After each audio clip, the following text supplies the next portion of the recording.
السلام علیکم ویورز، آج کا پہلا سوال ہے رئیس خان ہیں کراچی سے۔ وہ کہتے ہیں جی کہ سینٹ میں انتخابات ملتوی ہونے کی قرارداد کو کثرت رائے سے منظور کر لیا گیا، کیا اس سے الیکشن پہ کوئی فرق پڑے گا؟ آپ اس پہ کیا کہیں گے؟ دیکھیں رئیس خان صاحب، الیکشن پہ کوئی فرق پڑتا ہے نہیں پڑتا، میری صحت پہ کوئی فرق نہیں پڑتا، الیکشن ہوتے نہیں۔ اصل کہانی کیا ہے؟ کیا پاکستان کے عام آدمی کی زندگی پہ کوئی مثبت فرق پڑے گا؟ وہ نہ پہلے الیکشنوں کے نتیجے میں پڑا ہے نہ اب پڑے گا۔ دوسری بات رہ گیا آپ کا یہ سینٹ، تو آپ کے سابق وزیر اعظم شاہد خاقان عباسی نے کہا ہے کہ سینٹ کے ٹکٹ تو خریدے جاتے ہیں اور یہ پورا پاکستان کم از کم پڑھا لکھا طبقہ جانتا ہے۔ سو یہ تو دکان ہے، یہ دکان بند ہو گئی یا کچھ دیر کے لیے بند ہو گئی یا مستقل بند ہو گئی، مجھے نہیں دلچسپی۔ میں I am known for my hatred against یہ جو ڈیموکریسی ہے، چونکہ یہ ڈیموکریسی نہیں ہے، سینٹ بھی اسی کا یہ کنڈا بچہ ہے، تو مجھے نہیں اس بات کی پرواہ کہ سینٹ رہتا ہے نہیں رہتا، ہمیشہ کے لیے فوت ہو جائے، لنگڑا ہو جائے، لولا ہو جائے۔ آپ کا سوال یہ ہے کیا اس سے الیکشن پہ کوئی فرق پڑے گا؟ اچھا نہیں پڑتا کہ الیکشن ہو جاتا پھر کیا ہوگا؟ پہلے نہیں ہوئے، اس سے پہلے نہیں ہوئے، اس سے پہلے نہیں ہوئے۔ عام آدمی کے چہرے پہ جب تک آسودگی، اطمینان اور سکون نہیں تو سب بکواس ہے۔ اربوں روپیہ برباد کر کے ایک کھیل تماشا ہوتا ہے، کبھی نہیں ہوتا۔ سو آئی ایم ناٹ انٹرسٹڈ۔ اور سینٹ دنیا جانتی ہے، تو ایسے ایسے لوگ بھی ہیں کہ ایک خاندان کے 3 بندے وجہ وہ ہڈیاں پھینکتے ہیں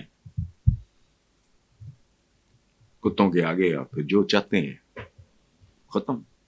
اچھا آگے ہیں جی ارمان چودھری لاہور سے، وہ کہتے ہیں جی چیئرمین پی ٹی آئی جیل میں بیٹھ کر آرٹیکل لکھ رہا ہے اور دنیا میں اس کی بڑی پذیرائی ہو رہی ہے، جبکہ دوسری طرف نون لیگ اور دوسری جماعتیں عوام میں نکلنے سے بھی کترا رہی ہیں۔ اس پہ آپ کیا کہیں گے؟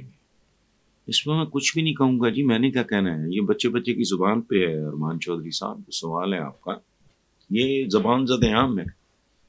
یہ آپ 5 اسٹار ہوٹل تو پاکستان میں ہے کوئی نہیں، لیکن بہرحال جو کلبز ہیں، ہوٹلز ہیں، چھاپڑیاں، ریڑیاں، تھڑے، فٹ پاتھ، ہر جگہ پہ یہی بات ہو رہی ہے، تو اس میں میرا تبصرہ تو کوئی اہمیت نہیں رکھتا، اٹس اے ریالٹی۔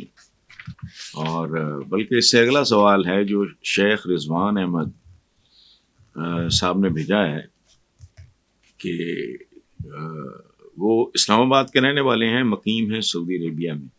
انہوں نے کہا جی کہ حفیظ اللہ نیازی صاحب نے کہا ہے کہ مجھے بدقسمتی سے یہ کہنا پڑ رہا ہے کہ عمران خان یہ جنگ اسٹیبلشمنٹ سے جیت چکا۔ کیا عمران خان کی ساری سیاست اسٹیبلشمنٹ کے خلاف تھی یا اس کے اور بھی کچھ مقاصد تھے؟ کیا عمران خان سیاست میں اسٹیبلشمنٹ کے کردار کو ختم کر پائیں گے؟ نہیں شیخ صاحب، ایسا نہیں ہوتا۔ Establishment is a reality. دیکھیں ایک ولی اللہ کا یعنی حضرت علی سے منسوب ہے یہ واقعہ کہ تدبیر اور تقدیر وغیرہ کے حوالے سے وہ بات ہے، تو حضرت علی کرم اللہ وجہ نے فرمایا کہ اچھا تقدیر کیا ہے اور فلاں اس طرح کا سوال، تو آپ نے فرمایا ایک ٹانگ اٹھاؤ، اس بندے نے ٹانگ اٹھا لی، اب آپ نے کہا دوسری اٹھاؤ، تو اس نے کہا جی میرے دانت ٹوٹ جائیں گے، میں تو منہ کے بل گروں گا، تو آپ نے کہا بس تقدیر اور تدبیر، ایک تدبیر کی ایک حد ہوتی ہے۔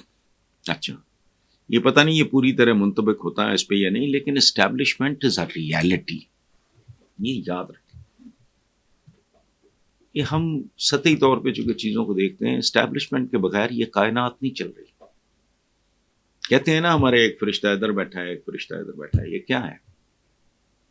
جو ملک الموت ہے، موت کا فرشتہ، یہ رب العالمین کی، سبحان اللہ، سبحان اللہ، اللہ پاک ہے، خالق و مالک و رازق ہے، یہ اس کی اسٹیبلشمنٹ کے کرشمے.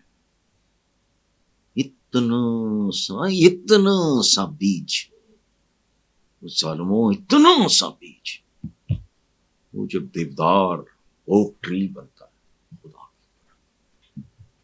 ہمارے فارم ہاؤس میں بھی نا سنگترے آئے، چکوترے اور سنگترے 2-4 دن پہلے.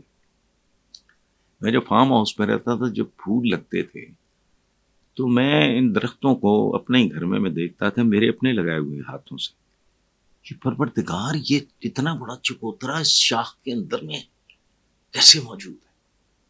باٹنسٹ کو پتا ہوگا، جو عقل مند پڑھے لکھے لوگوں ان کو یہ پتا ہے. کیسی حیران کن بات ہے، کوئی سوکھی سڑی سی شاخ ہے، اس میں سے کھجور نکلتی ہے اتنی رسیلی. پپیتا دیکھو اس کی دنیا ہی اور ہے، سیب کاٹو اس کی دنیا ہی اور ہے، انگور دیکھو وہ کیا چیز ہے. یہ کون کرتا ہے؟ کوئی تو ہے جو نظام ہستی چلا رہا ہے، وہی خدا ہے.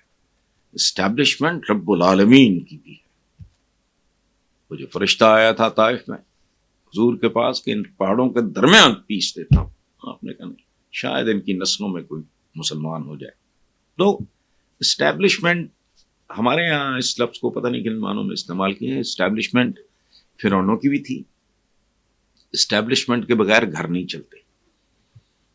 آپ اپنے گھر کی، اگر آپ فیملی کے سربراہ ہیں شیخ صاحب، تو آپ کی اپنی ایک اسٹیبلشمنٹ ہے. وہ گھر پورا، اس میں رولز ہیں. آپ کی اہلیہ محترمہ کا اپنا رول ہے، آپ کا اپنا رول ہے، بڑے بیٹے کا اپنا رول ہے، دادا اگر زندہ ہیں تو ان کا اپنا رول ہے. یہ اسٹیبلشمنٹ بڑی اور طرح کی ہے، یہ امریکہ میں بھی ہوتی ہے. ڈیپ سٹیٹ کیا ہے؟ اور اسٹیبلشمنٹ جو ہے وہ انڈیویجول سے ذرا ماورا ہوتی ہے، وہ مستقل چیز کا نام ہے. بندے تو آتے جاتے رہتے ہیں، مرتے رہتے ہیں، بوڑھے ہوتے رہتے ہیں، ریٹائر ہوتے رہتے ہیں، ملک چلتے رہتے ہیں. اس طرح کی کہانی ہے. اور میرا نہیں خیال کہ عمران نے حماقت کی ہو. میں نہیں جانتا کہ اسٹیبلشمنٹ کے خلاف وہ سیاست ہوتی ہے پرو عوام بس. اور جہاں کہتے ہیں نا ہمارے یہاں کروٹ سا ہے ایک کہ بھئی جتنے 2 پانڈے ہوں ان کے وہ کھڑکیں گے. اسٹیبلشمنٹ ہے سول بیوروکریسی میں ہو جاتی ہے ریزنٹمنٹ یا اس لیے چھوڑیں، یہ نہیں ہے. آخری سوال ہے جی حسیب پاشا صاحب کا لاہور سے. وہ کہتے ہیں تاحیات نااہلی کیس میں چیف جسٹس آف پاکستان نے ریمارکس دیے ہیں کہ تاحیات نااہلی کیس اسلام کے خلاف ہے، ہر سزا کی ایک مدت ہوتی ہے. آپ اس پہ کیا کہیں گے؟ میں نے کیا کہنا جی، میں تو ایک نیم خواندہ سا جاہل سا آدمی ہوں. میں تو طالب علم ہوں،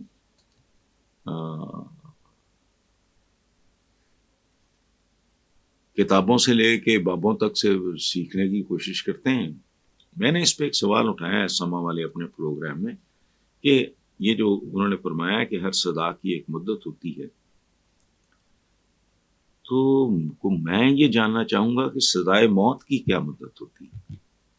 وہ تو once you are gone you are gone, simple. لیکن سوال آپ کا چیف جسٹس صاحب کے حوالے سے ہے کہ انہوں نے فرمایا کہ ہر سزا کی ایک مدت ہوتی ہے، تو سزا موت تو ہوتی ہے. ریالٹی ویسٹ میں الیکٹرک چیئر پہ بٹھاتے ہیں آپ، کر دیتے کو فائرنگ اسکواڈ کیا، اس کی کیا مدت ہوتی ہے؟